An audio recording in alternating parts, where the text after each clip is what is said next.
So Drew, let's be clear about Omar. Omar died as a result of Hurricane Helene, that he drowned in the Swannanoa River, that his duplex was lifted up, floated away. He was texting until the last minute. He left behind a wife and 2 children. Yeah. So I want to start someplace which is way out there in the macro, which is that we are literally humans on a rock hurtling through space. And man throughout history has used various methods to explain that rationality, whether it is mythology or religion, kings, state, and now science. Science is used to help us understand what is happening in the past, as well as forecast what is happening in the future. We have several instances in which that trajectory, however, of that rock through space, where we as humans try to debate where it's going, what information we trust about it, the decisions we make, the choices that we make about the path going forward. Fortunately today that I'm joined by one of the leading thinkers in systemic modeling. His models have been used in over 171 countries. He has briefed Congress and the World Economic Forum. These have been used for the global climate negotiations. He lectures at places like UNC, Chapel Hill, and Stanford. He's a graduate of Dartmouth and MIT. He has created the En-ROADS simulation model and is the co-founder and CEO of Climate Interactive. Welcome, Drew Jones. Thank you, Chris. Happy to be here. Yeah. We are in a place recording today, which 2 months ago suffered the most significant hurricane since Katrina in terms of lives lost. It was unexpected. Totally. The models didn't forecast it. It was a surprise, leading to significant number of deaths. The realm of damage also is a result of decisions that were made or not made over the past 100 years, knowing that this is a possibility, but overlooking it and choosing not to make those elections. For you who work on macro themes and systemic modeling, all of a sudden it became very real and personal. And I know that you spent a significant amount of your time on the ground working with the people that in need. Tell me about that experience. Yeah, just the irony of spending a career trying to prevent extreme weather events caused by climate change, and then boom, here it hits here in Asheville, North Carolina, where we are today. And the irony was so stark coming from New York City Climate Week as Helene was gathering strength in the Gulf of Mexico, coming up north towards us here in Asheville. I was with the leaders of business and government and civil society in New York City, where we gather to prevent Hurricane Helene's. Rushed home and then immediately went to the city center where they give you a list. They had a list of 15,000 people who were unaccounted for, we couldn't find, and people were looking for them. And I got a list of 10 people, 2 phone numbers, 8 addresses, and just said, go find these people. And there were hundreds of us lined up, going around, finding people who could have been lost. I got to find everyone on my list, but my pharmacist, my neighborhood pharmacist, Omar Khan, was lost, and it took 11 days to find him. We passed out missing posters, and it was heartbreaking and inspiring to see the effort to try to go find people, address the hygiene problems and sanitation. We had the flush brigade. People went around with buckets to try to help people who couldn't flush their toilets because there was no running water for 55 days, getting relief services to Swannanoa in these areas. It just became very, very stark about how significant the stakes are, but also the difficulty of learning in these situations. If it had been that we had made a mistake 2 weeks earlier, and then here comes Helene, you learn quickly, like, oh, you shouldn't have an energy system that would empower a hurricane like this. You would learn very quickly, like a child touches a hot stove and quickly learns, don't touch the hot stove. But as you said, the root cause drivers of something like Helene, which we know is strengthened by climate change, by burning coal, oil, and gas, forests being burning, and methane, those things were caused hundreds of years ago. It's so difficult to learn when cause and effect are distant in time. When you make decisions today that don't really rear its ugly head for decades or well into the future. And that's why we have this field of system dynamics modeling. That's the promise of using simulations to help us experience quickly the long-term delayed implications of actions today, whether it be business or societal decisions like how do we get our energy, how do we handle our forests, how do we use industrial processes well. That's the challenge that we want to face, how we handle complex systems like that. So a lot of the work that I do is with executives and leaders focused on decision making. And we are quite good, as you mentioned, at making decisions that are a week out, 2 weeks out, a quarter out, a year out, maybe even up to 3 years out. There's a fair confidence in our ability to forecast, and like that child touching a stove, we learn fairly quickly to adapt and make that. We, as a species, are very poor at long-term decision making. And that's what you're focused on. That's it. Is how do we adjust and make decisions that may reach out 15, 30, 50 years from now? Yeah, that's right. And societally, it's 15 or 30 years. In a business sense, sometimes it's just 2 or 3 or 5. And the exercises that you do with your clients is to just imagine just a little bit in the future, but beyond the time horizon that we usually think of. And that's the challenge. Right. It strikes me that we become uncomfortable. We don't trust our ability to forecast or see when the horizon is beyond 3 years. Certainly not 15, 30, 50. And the discomfort, it's not just intellectual. It sometimes it fails to sink into our bodies and our knowing, our deep knowing in a powerful way. And that's really how I even discovered this idea of using simulation in order to think far ahead. And I came through it through a really kind of side angle that was surprising to me. When I was in college, it bugged me. The problem that bugged me then was the fact that we were filling up landfills with so much trash. And I thought, this is ridiculous. And all we were talking about was recycling. Recycling is the way to solve that. When, of course, that's really not the way to solve it. We should focus on how much we use in the first place. And I was that annoying guy at college saying, oh, Chris, do you really need that water bottle? A disposable water bottle. And I was judgy and in your face. No fun. But I realized that I just had an idea. I said, what if we carried our trash here on campus in clear plastic bags for a week? To the dorm, to class, to the gym, to parties. And you had pizza boxes and beer cans and beer bottles and junk mail and beer bottles and all that building up day by day, bigger and bigger. And it just became impossible not to see the world totally differently because you were carrying the weight of everything you had used. There was no away that you could throw things to. And it changed your thinking fundamentally through a physical way. You experienced what things would be like in the future. And that we were talking about a discomfort. There was no discomfort like, oh, I don't know what it would be like 3 years from now. No, you feel it. And a professor, Danella Meadows, came to me and she said, that's amazing. Do you know what you did? And I said, no, that was cool. And I got in the New York Times and I got 150 kids on campus to do this. She said, that was a simulation and you closed a feedback loop that was open. You feel the feedback, you feel the implications of your actions in a visceral way through a simulation. And she said, you should go study simulations on big, important issues like business challenges, or eventually something as big as climate change that help people viscerally feel what it's like in the future, experience right now. So you make decisions today that help you get a sense of how much better it could be in the future, as if you could experience what it was like to go through Helene.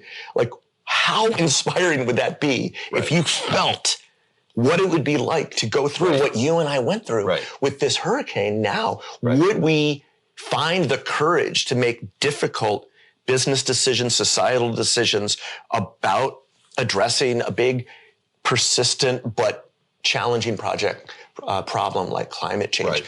if we could feel it today. So how to make us feel viscerally the delayed, distant implications of our actions in ways that create new possibilities. That's what simulation can bring us. Mm-hmm. It strikes me. So what you're talking about is decision-making is a product of the intellectual exercise, but to actually make decisions that are effective, it's got to distill down into your physical being and your emotional side in order to have that comprehensive dimension. We experienced that with climate change when Hurricane Helene hit Asheville, and we lost power, we lost telecommunications, we lost water for 55 days.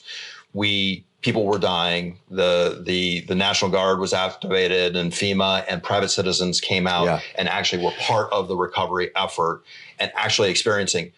I would suggest also that we are only 2 months away from it, and it already feels like a distant memory. We are already losing that feeling of a crisis and the challenge and the decisions that we've made.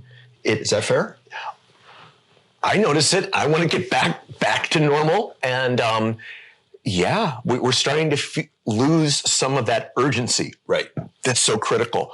And that's why we have to come up with artificial created virtual worlds in order to keep the kind of constant vigilance, the practice of bringing into being a future that we really want, where we can see what we want to create in the future, but make decisions today. And unfortunately, we have resorted mostly to research, ideas, intellectual, kind of all of that. And the research shows us, we ought to do these things today, and we ought to do these things to keep the urgency. But my colleague at MIT, John Sturman, said it best.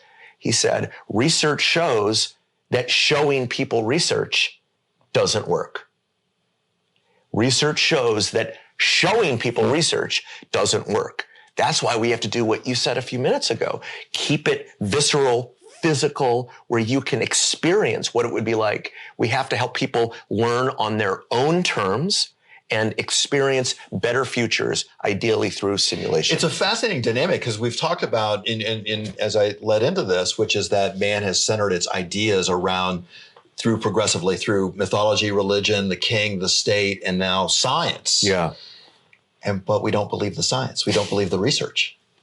We are in a place where we say that science is our truth, but we don't believe it. No.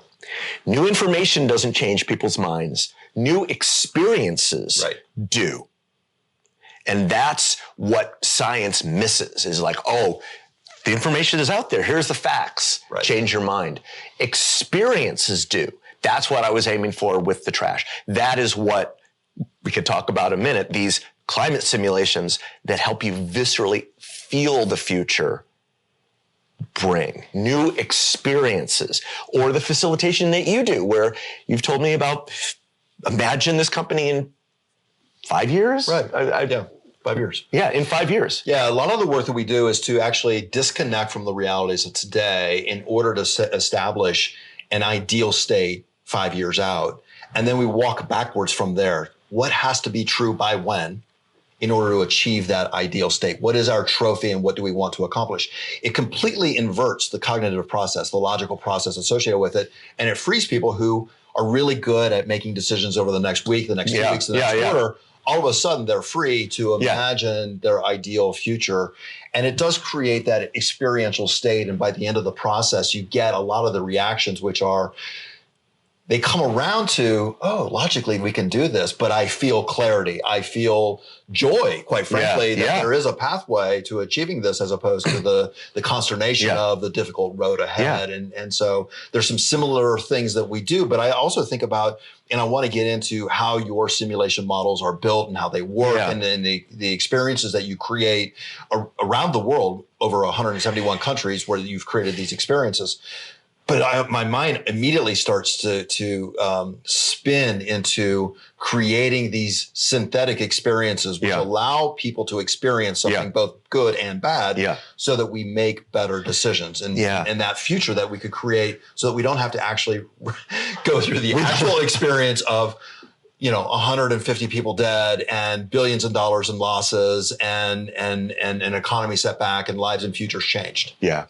And the big component to add here is when it's not just feeling the trophy of 5 years, but knowing that the path between here and there has complexity and feedbacks and interactions that our brains can't really handle. Sure. And it's similar. The best analogy is like the pervasive use of, say, flight simulators.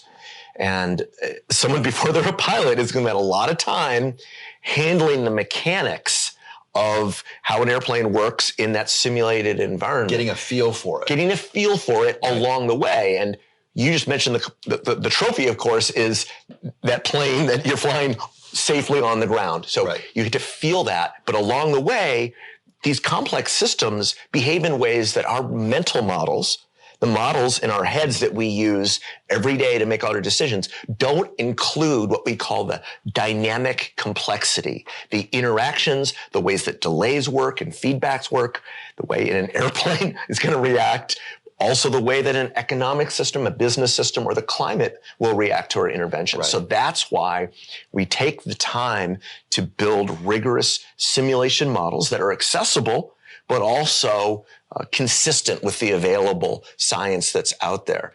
And this came to us, it came to me when I was a graduate student at MIT, and it was around the time of the Kyoto Protocol for climate. And countries had come together mid-90s, late 90s, and said, let's all make some plan to address climate change. But nobody knew if all these countries did what they said they were going to do, if it would actually help. Nobody could add up, given the complexity of the climate system, what it would actually deliver. And I was knowing that like this was going to be really important. I wanted the negotiators to both feel the trophy, like, hey, we did it, we prevented a lot of climate change, but also deal with the complexity of how this system was going to work. And there was a guy across the hall, Tom Finneman, who had taken the models that took 2 weeks to run one scenario and compressed it into a system dynamics model that could run in 60 milliseconds. And when I saw that, I realized the negotiators would be able to say, well, if China did this and the US did that and Europe did that, and India and Russia and Brazil, then we could very quickly help people understand what it would all add up to. And it took about 10 years, but built up to the point where the Obama administration and then also the Chinese government used it for 2009 in the big Copenhagen negotiations, and then building up to the Paris Agreement in 2015, used these simulators to do real-time experimentation that would do, well, exactly what we were talking about with a flight simulator, with carrying your trash, with you talking to your clients about seeing the world in 5 years, to see what would it take to put together a strategy that would add up to, given the complexity, deliver on the goal that there is. So that new use of simulations, not as research models that deliver ideas, but as I said, experiences that help people experiment, engage, and play, change assumptions, eventually got us to Congress, where 128 members of Congress with our collaborators at MIT Sloan at the business school, all those members of Congress used this to test how to do it, which is about electric vehicles and about carbon pricing and about trees and about coal and about methane and about diets, all of the different strategies that would help you deliver. So it's using the simulations to help people experience the goal they want, given the complexity of the path there. So I see two breakthroughs here. For Kyoto, the negotiators didn't have the ability to add up what is the overall strategy and what would be the implications of it. And you created a model which allowed them to better anticipate or project or forecast what the strategy should be. Exactly. Okay. Secondly, is really about how someone interacts with this complex set of data. Our brains aren't able, even the extraordinarily sophisticated, well-educated, mathematically oriented folks that you work with are not able to understand the cross correlations. But the objective is not to do what research and science typically does, which is to spit out a graph that says, here's the answer. Exactly. but instead allow them to interact with the data. Yes. To create an experience through the simulation so that they're better able to make decisions and understand those cross correlations. Yep, that's right. That's right. And that experience often comes up from appropriate skepticism. So often I'm engaging with people who aren't just, they don't like my conclusions, and so when it comes up, then what happens is people will say, well, I don't like the fact that you think this set of policies is necessary. What they'll say is, where did you get your data? Sure. Garbage in, garbage out. Hey, no model. We don't trust the models. Which is basically, we don't trust the science. We don't trust the models. That's it. Yeah. And what the words that get said are those, but what they mean is, I don't trust your model. Why should I believe you? Right. And so that's when we start engaging on changing assumptions. Right. Well, how do you see the world? What if your assumptions were closer to the truth? Let's test many of these scenarios. And that's when it becomes a conversation and an experience, and is one of the ways where you start to flex with people and explore uncertainty and scenarios that weren't even considered because they're not the standard set of futures that are modeled and put out into the literature that you'll see everywhere, where you can explore black swan events and other things that people hadn't imagined, but also start to build on someone's own view of the world, so that you're having a real conversation. You're not just, hey, here's my truth, believe me. It strikes me that one of the reasons that we get into these pedantic conversations and divisive black and white conversations in which on major policy related issues is because people feel judged, that you have presented a solution that I don't like or is uncomfortable or is adverse to my interests, and therefore I'm going to reject it, A. B, the means by which I'm going to reject it is by challenging the credibility of the source, the underlying data, garbage in, garbage out. I don't trust it. What you're talking about is creating simulation models which allow you to run multiple scenarios, including those of the 128 congressmen could run 128 different scenarios, play with those, which is a significant way to create that conversation, that engagement, and to test different theories and ideas. It strikes me also there's a third dimension of what you're doing, which is that time between when you put your inputs into a complex system model and the output. You're talking milliseconds, 60 milliseconds of time, so that we then compress that challenge that we've talked about, which is it's hard for me to make decisions that are 5 years, 15, 30, 50 years out. But what you're doing is being able to allow me to envision a future within 60 milliseconds. Compressing time and space that let people feel immediately the implications of the actions. But I want to note what you said about trust and judgment.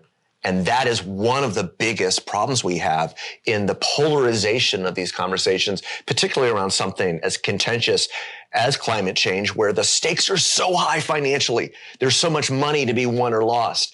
One of the best experiences I had was with Senator John Curtis.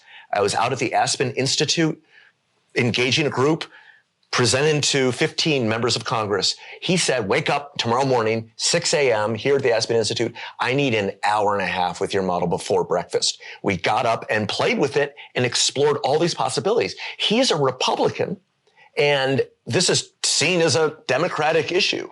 So we got to play with the things that he was curious about. Nuclear power, carbon capture and storage, carbon dioxide removal, hydrogen, some of the economic development possibilities that are really of interest. And he said at the end of that, I've never had a conversation about climate science where I didn't feel judged like this. This is the first time, which is just heartbreaking to me that we've polarized ourselves so much that we can't even hear each other on these topics. So that's partly what we're really trying to do when we say research shows that showing people research doesn't work, because showing research is like, I'm smart, I got it, here's the truth, get in line.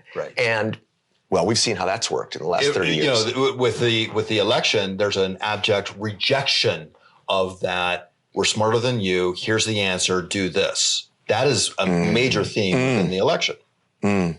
So it strikes me, what is your forecast, since you interact in these circles, including with the senator and congressman, et cetera, for creating the context for those conversations? Yeah. Do you see the opportunity? Is there the potential for that? Or are we still divided and polarized and have to stake out positions and can't hear each other? So Drew, one of the dimensions of what you're talking about is you have breakthroughs when you can create the context for conversations. And that's so much of our policy and economic debates are divided, black and white. We can't hear each other. Yeah. But you're seeing these opportunities where we create conversations and using simulation model as the vehicle for being able to create that conversation. Do you see opportunity there? Yeah. Particularly in the United States right now, one thing that's really supporting the opportunities is the economic development promise of so many of the solutions that we're seeing. Here in the US, we passed the Inflation Reduction Act, and it turns out that the biggest beneficiaries in many of the industries are in quote unquote red or Republican dominated states. Wind in the Midwest, where you're from, like, you know, in the plains, and remarkable opportunities there. Or globally, China's opportunities, what they're investing in clean energy and in batteries and all these possibilities, that it's just this engine moving forward that creates an alignment that people are willing to talk more constructively when we have such an alignment of economic interests. And that's sort of about the U.S., but internationally is, of course, where it really matters the most. And that's where the rise of interest and understanding is really leading to better conversations. And we think these simulations can really help. Yeah. It's interesting to me also that our conversations don't allow for the complexity, to get back to it. So you talk about the red states out in the Midwest, which vote, extraordinarily on the red, but that's also where ethanol is produced. That's where the wind energy is generated. You have a tremendous interest in alternative sources of energy because it has an economic value. And so this continuously looking for how you create economic value in the models going forward strikes me as the biggest challenge. There is a mindset which looks backwards towards historical forms of energy. Yeah. And there are mindsets which look forward to how can we do better? And our need for energy is significant and growing. Is there a better way to consume? That's right. How do we create those incentives? How do we create those conversations? Yeah. The main way that we're seeing is in bringing people together across views in a workshop or sometimes even a game. You got to participate years ago in a kind of virtual world, somewhat playful, like even in a workshop setting with members of Congress. We'll say, okay, your job here is to create a world where you get those emissions of greenhouse gases to go down or limit warming to, say, below 2. So there's a gamified component. Sure. And then ask people to play, experiment, and talk to each other. Learning is a social exercise. It's not coming from a simulation. It is people talking to each other. So creating this virtual space to talk about what might be possible and bring in multiple factors, not just the climate implications, but the economic development implications in the near term and in the longer term.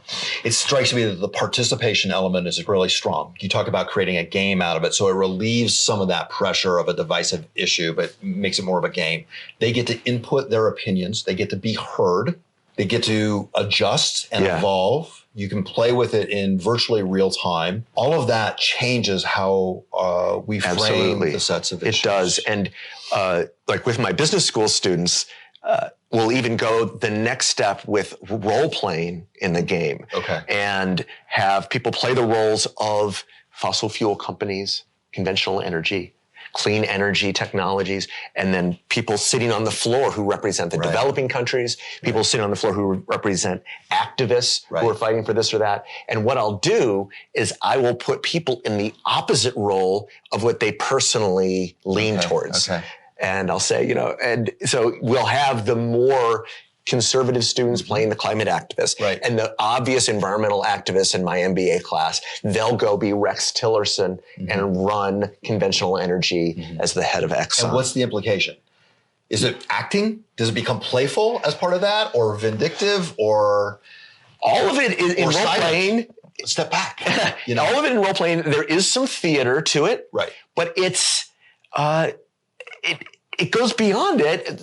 Empathy. People report afterwards, like, I hadn't seen that with this set of incentives. Of course, I would see the world this way, and I could imagine if I had that job, which is the opposite of my own view, how I might experience it. And that kind of empathy creates understanding and patience in my students. And we actually have done it with top decision makers as well. It really helps to walk, what's the line, a mile in someone else's shoes. So walk me through the model. How does it work? Take me through the beginning of the journey, going through the model and what you achieve by the end of it. Yeah, and the model, like the model workshop. Yeah. So and the simulation model itself, En-ROADS. So there is a tremendous amount of data that has been built into the models, that you have a technology system which has been architected, which allows you then to do the cross correlations. So drive into that a little bit. So let's get down into some of the deeper layers and understanding the sophistication of developing cross correlations, because you indicated previously, this is where our own brains are not very good. So we can use a technology model and architect it over time. It's taken you over a decade to build that. To realize. And really the idea is, again, to supplement the model, the mental models that we use to make 99% of decisions. The principle, of course, is all decisions are made with models. 99% of those decisions are using the model between our ears. We want to have simulation models, computer models, supplement what we do day to day. And so the way it works, that you have to get your arms around in order to really help people with this thinking, is it's a simulation that starts in 1990 with just how much energy is being used from coal, oil, and gas, and what the population is, and how many trees there are on Earth, and how much agriculture, and what the methane emissions, all of that, initial conditions. And then every 45 days, it changes things a little bit forward. We have people being born, more people, more energy demand, therefore a little more coal, oil, gas, renewables, nuclear. Energy demand, we get a little more energy efficient. Agriculture changes in some way, more methane, and then carbon in the atmosphere collects, and then you have more heat being trapped. And then it plays it all the way out through those 45 days, on and on and on, 110 years, where you get to see the implications of this. So how many people like you and me had to experience hurricanes around the world? So because the science is out there, you can estimate how many hundreds of millions of people are experiencing hurricanes every year over time, but also maps that show extreme heat in Europe and Africa and in India, wildfire danger days, how many days are lost from outdoor labor, and what is the economic cost of that, air quality because of burning coal, other health considerations like nutrition, biodiversity, what happens with ecosystem changes. So because the science is amazing, we were able to connect the dots and show people those implications, but also big feedbacks. Like, if all that happens, what does that do to economic growth? There's this big feedback loop from the damages to, hey, think of the $200 billion of damage here from Helene. What does that do to economic growth in this region where you and I now see how many people are leaving because of the damage? So those feedbacks. So it plays out all these, shows maps, shows graphs, and it's free online. En-ROADS by Climate Interactive, if you want to go use it. En-ROADS Climate Interactive, 20 languages, because this is not a challenge for the United States. This is mostly going to be won or lost in China, India, Indonesia, Brazil, South Africa, Argentina, Turkey, Mexico, the fast-growing emitting countries, the middle-income countries. So it's a tool that people can use out there. And then we actually developed a training program, 8 hours of short videos to teach people how to engage their top decision makers. There are 850 people who've used it. Now 1.4 million people. We think, I can't guarantee it, but it's the most widely used climate simulation on Earth because it's out there in that form. Yeah, interesting. One of the challenges with our current debate is that people have economic interest. They take up a position and that has significant financial value to them. And so they want to become, we do project financing over 10, 20, 30-year arcs where we're investing in electricity or coal or oil or whatever it might be. And so you want that trajectory, that curve to remain continuous for that lifetime. What you're saying, however, is that with your model, you can go around and evaluate how the economic interest will be affected going forward. You could make a case that if you want to be on the forward edge of investing, insuring, understanding where the implications will be over the arc, your model allows you to get visibility into that. If I'm managing assets, infrastructure, where am I putting my plants? Where am I putting my people? Where am I building my residential developments? Absolutely. You can use the model to get a forecast on, based on all the data that's been consumed, where is the best place to put this? Absolutely. Absolutely. And the way that's being framed in the business world is in these two areas of, the big area is risk. And more regions, Europe is forcing it right now for all countries and companies to evaluate their transition risk and physical risk to climate change. Banks have to do it already. And the Task Force for Climate-Related Financial Disclosures, TCFD, 10 years ago started sitting down and saying, hey, what should we note? Right. How do we integrate this thinking into our decision making? And it shows up in those two areas. Physical risk is so clear. And I told you about the maps and graphs of, do you have beachfront properties? The most obvious. Sure. Are you in agriculture? How is rainfall going to change where you are? Can you evaluate that potential loss physically?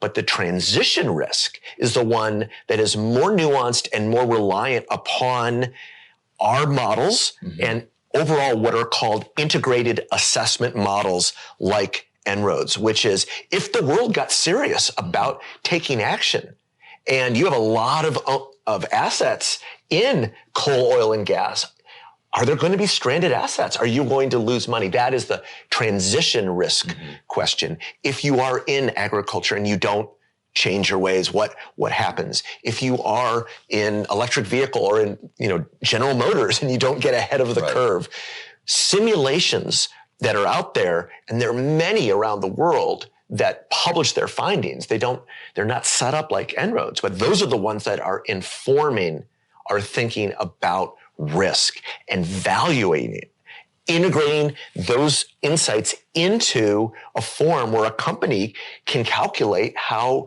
exposed or not exposed they are in the world of transition risk and in physical risk. So we just had an election. Yeah. In which it strikes me that we have the effect of shaking the snow globe, that there was a rejection of the existing trajectory of decision-making within the government. A large number of the electorate is of the view that the government is out of control. It's making spending decisions. The debt is increasing. We're concerned about our future. We're not seeing the opportunities ourselves, et cetera. We simply want something different. And so we want to shake the snow globe and see what happens on the outside of that. It strikes me, however, that the people that there will be winners and losers as part of this process, this intentional shaking of the snow globe. And people are lining up to understand the systems and the forecast what it will look like over the coming 4 years and what that portends then for the next 10, 20, 30 years of that trajectory. With models like this, it allows you to better anticipate the other side of a snow globe shaking incident that we're about ready to go through. Is that fair? That's fair. And in particular, the world of the models that we work with are most of them are optimized and very similar to each other. They all say, here are how things are going to play out. And what we've been trying to bring in is the possibility of imagining black swan events like we saw with this election. System dynamics, our method, can help do that when people are creative about the inputs and say, hey, what if this happens? What if we see coal going away, but natural gas really taking off much more than we ever imagined, which has been happening lately. But there are also other modeling methods, and it's critical. We use system dynamics, but more broadly, other methods are more appropriate to this kind of question. In particular, agent-based modeling. There's the Complexity Institute, the Santa Fe Institute, these groups that are coming up with ways to think about complexity in a way where you get very surprised by events that come together. And the key here is use modeling methods appropriate to the kind of questions that you have. If you want to say, hey, I'm curious about a shake the snow globe kind of world, don't use they're called CGE, computerized general equilibrium models. That will not help you discover that. Other approaches. So get away from the world of, oh, you have a climate model. Which is the best climate model? No. Right. What are the questions that you're asking? What are you particularly curious about? And that's true for climate models, but also for business models. Right. What is the exercise? Maybe it's not even the spreadsheet or the model that you need. It's the spreadsheet. It's the flip chart exercise that you've designed. Yeah. What is appropriate to the question that you really have? And some of these, like taking advantage of uncertainty, requires a different kind of approach than the traditional ones that have gotten us where we've gotten today. Right.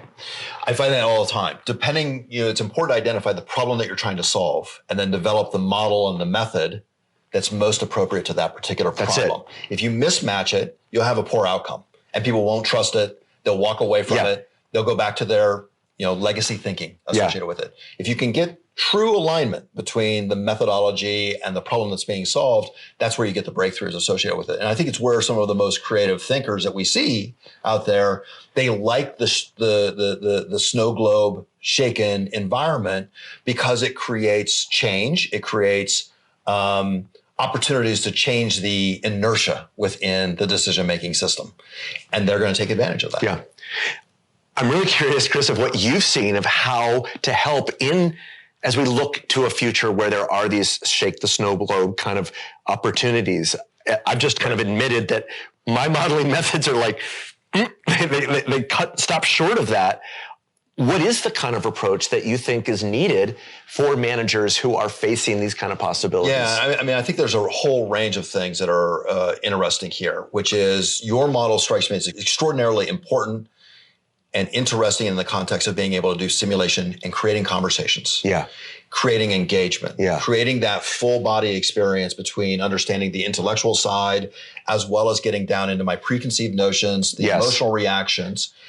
We've talked about something else in simulation, which is there the opportunity to create simulations that would create more experiences, synthetic experiences through virtual reality or whatever that might be, to allow us to explore those dimensions without having to go through actual loss and crisis. Yeah. That would be an important dimension of it. Why? Because we're trying to create empathy. And empathy in every setting is the fundamental ingredient. If you can get someone to look at a problem through another set of eyes, you'll create new ideas, new breakthroughs, a conversation, a different trajectory on that arc that is that globe, that rock that we're floating on, and we're trying to shape the trajectory and what the species does with it. I think that this is where artificial intelligence and the AI is both fear-inducing for many people right now because they don't understand it. It feels like a black box. It also feels like those who have the tool and get the tool at the top of the hierarchy of wealth and access will have advantage by what it yields. What does AI tell them that's not available to the rest of the public? There are methodologies that we use in business forecasting and strategic development that use, there's a dozen different methods that I will deploy depending on the problems trying to be solved. Yeah. And the way that I choose it is oftentimes by the decision-making apparatus today and what is required to jolt it, to break it. To fit into the slipstream is what 95% of people will do. They will follow in and say, here's the way that we've solved this problem in the past. What you get is a continuation of the same exercises. It's comfortable to do so. Yeah. The hard thing is to create a little bit of discomfort in a non-judgmental way, create a bit of empathy, and then work through the problem sets together to create that opening and create new concepts from that. Yeah. That's the key. And that's why I think your model is super interesting in terms of the conversation, the creation of empathy, the experience of compressing time also is our ability in all of these different settings to do that forecasting over a longer period of time is really poor. Yeah. I mean, we think that we're sophisticated and have this ability to project out. I think it comes back to the way the brain is wired. I'll be honest with you, that the primary, the first reaction that you have, cognitively speaking, runs through the amygdala, which is fight or flight. And that gets triggered every time. And so getting into more intellectual understandings of the future and forecast is difficult. I think it's why, just to digress more, I think it's why neurodivergent thinkers sometimes come up with breakthroughs, is because they're going through a patterning which is distinct from what 99% of the population experiences. They've fallen into those comfortable grooves, the accepted grooves. And somebody from the outside, immigrants, neurodivergent thinkers, come in and look at it and they're like, that doesn't make any sense. Let's do it in a different way. Nice. You mentioned along the way artificial intelligence and where it sits in this world of using simulations and forecasts. Yes. And it's pretty important to make some distinctions here about a component of what I didn't describe about what we're proposing in this with Congress people or anybody. They're seeing a future. Sure. They're seeing the pathway, but they're also learning why in a simulation, in the computer model, A leads to B. They're getting to see the interaction. The reason that if you move this lever, they get to see that economic growth goes up and climate goes down because, and there will be a description, which is more renewables leads to a little bit less coal. Less coal means a little less air quality, but it also is bringing the price down faster because there's this learning curve and there's a reinforcing loop. It's bringing it down. That's why you see the slope doing that. That explanation along the way is central to the trust building and this process. So it's such an important distinction of how we use simulations to have people understand. So it is trying to teach and engage people to understand the mechanics of how a complex system works. And it's so challenging to be in a world where there's so much faith being put into, hey, we're just going to get this answer from this AI tool where it doesn't do any of that. And there's so much faith that that's just going to give us an answer with a black box very model. Important distinction. Yeah. I mean, understanding the interactions versus a modeling system which tells you none of the interactions. I think the other dimension of it is that the common theme across those modeling techniques is that they do forecast what's most predictable based on the inputs associated with it. Where all of the models probably struggle the most is the black swan events, random events. And it will never, this kind of approach of just looking entirely to the past and to the knowledge that we have could never come up with. And people need to understand about artificial intelligence. It is, to say it in a really dumbed down way, it's telling you the most predictable next word, next sentence, next paragraph, next most likely event in a quantitative system. Not the aberrations, not the randomness. Absolutely. Maybe not even a Hurricane Helene. That was not the most predictable thing to happen. It was supposed to be a 1 in 1,000 year event. And we've had 3 major floods over the last decade, including the second largest hurricane. Yeah. And in fact, it's what's most predictable in a world where some of what we should be able to forecast is disallowed even. Like, I don't know if we have really recognized the fact that the flood maps that our neighbors here used to decide, is it safe for me to live here, given that I'm close to the Swananoa River? Is it safe to live here? Like, those maps are created by FEMA, but they're only allowed to use 100-year-old data about flooding. Tell me about Oscar Khan. Yeah. Tell me his story. Yeah. So Omar Khan was our neighborhood pharmacist. Westgate Shopping Center was just the guy who would give, flu vaccines, calm with kids, giving a vaccine, and, just gave my friend Maggie her just a shot 2 days before he died. He was in a house where the flood map said, it's safe. You should be able to stay here right next to the Swannon River. It's not in a 100-year floodplain. And when the word came out that, floods are coming. We knew, we all were supposed to get prepared. Most of us were ready to, bail out our basements. Got to stay nearby. So he was in his apartment building, wife, 2 kids, and that river came up so fast that the whole foundation of the house, the duplex, was lifted off the foundation, floated down the river, and he was sending texts at the last minute and then was just swept away.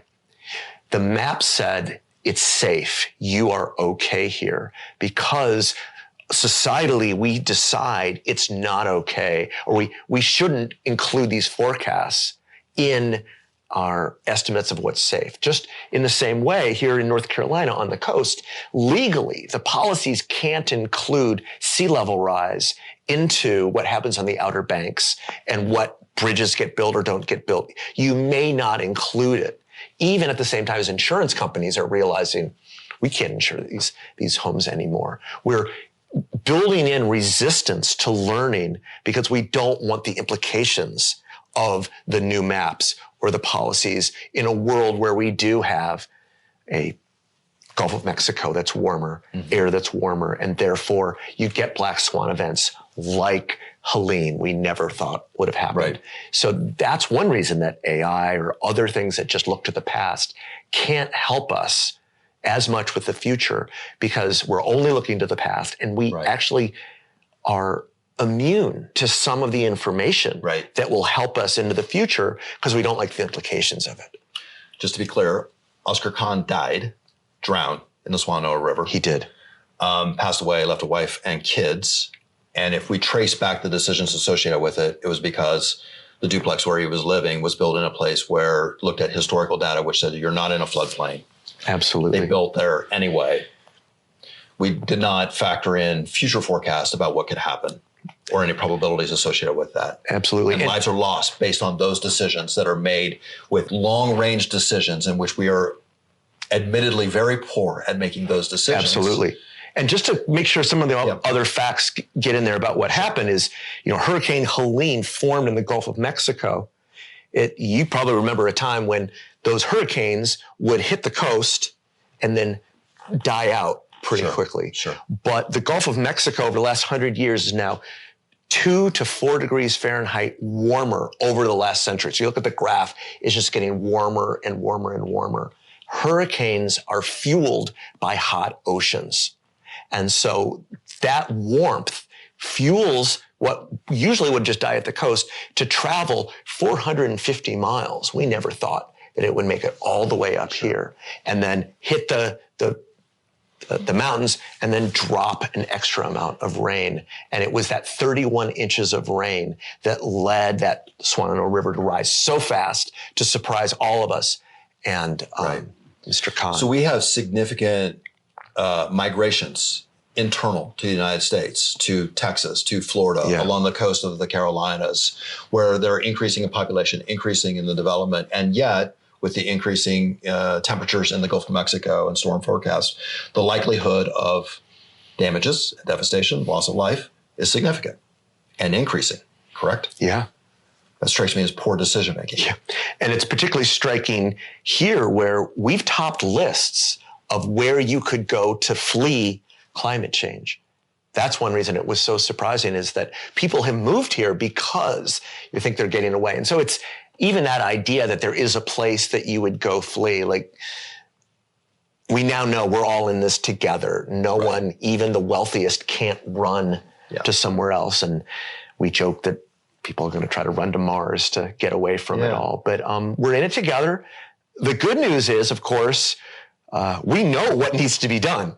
Like, there are ways to avoid the worst case scenarios. And we're advocating for taking the time to get people together across polarizations to talk about what's really needed and experience a better future through simulation to get a sense of what it's going to take, and in a model that's complex enough to point to high leverage actions and divert attention from the lower leverage ones that really won't help nearly as much. Are you worried that climate change, which has been a significant international public policy issue over the last decade with significant negotiations and debate and conflict, is taking a second seat with the upcoming election. Yeah. That one of the first statements that was made by the press secretary for Donald Trump was, our climate policy is drill, baby, drill. That there is, an embedded viewpoint, which is that climate change is not real, or I don't believe this, the science associated with it. One of the most influential people within the new administration is Elon Musk, who has, as you referenced, somewhat of a fatalistic notion, which is we better hurry up and get to Mars, which almost seems like we've given up on Earth and we move on to an a new planet for the first time ever. Give me a sense of how you're feeling about the era that we're going into over the next 4 years, which will affect the next 10 to 20 years, and what it means for being able to make these kinds of decisions about the tough decisions that are out there, admittedly tough decisions. Yeah.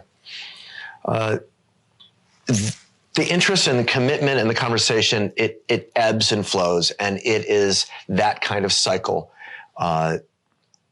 20 years here in North Carolina, I organized the first briefing of the North Carolina State Legislature at the Museum of Science. We brought a bunch of Duke scientists. I didn't know anything about climate science, but I got a bunch of Duke scientists to brief for the first time the North Carolina State Legislature in 2004 to have them understand what's going on.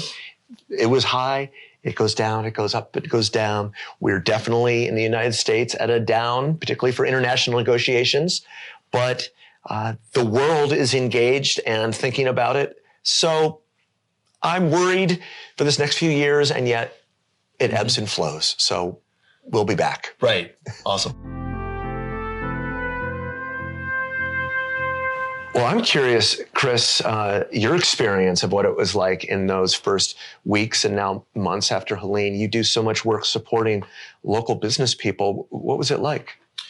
Yeah, it's one of those things where we were surprised, we knew that there would be rain. Our typical pattern of behavior in the mountains, as you've indicated, is that we are the tail end of oftentimes of tropical storms that come up through the Gulf or through the coast, through Charleston, and et cetera.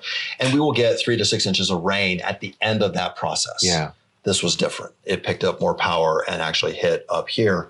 So what happened for us is that my wife has several local businesses that support 60 local businesses unto their own right. These tend to be individuals that, they work typically, week to week, cash flow wise, probably 70 to 80% are female. I would guess that 70 to 80% are also the primary or sole breadwinner for their families. On the morning thereafter, as it's quiet, you realize the cash flow has just dried up. Yeah. The businesses are shuttered. People are stuck in their homes. You can't communicate with them. All of our systems to manage those businesses are now electronic. So doors, phones, internet, water systems, electricity, et cetera, can be managed from a console. That's all shut down. So the buildings are wide open. And there's a fear of looters and bad behaviors. And so we're dealing with that. So we were scrambling around to be able to close up those businesses and going around flooded out areas, trees.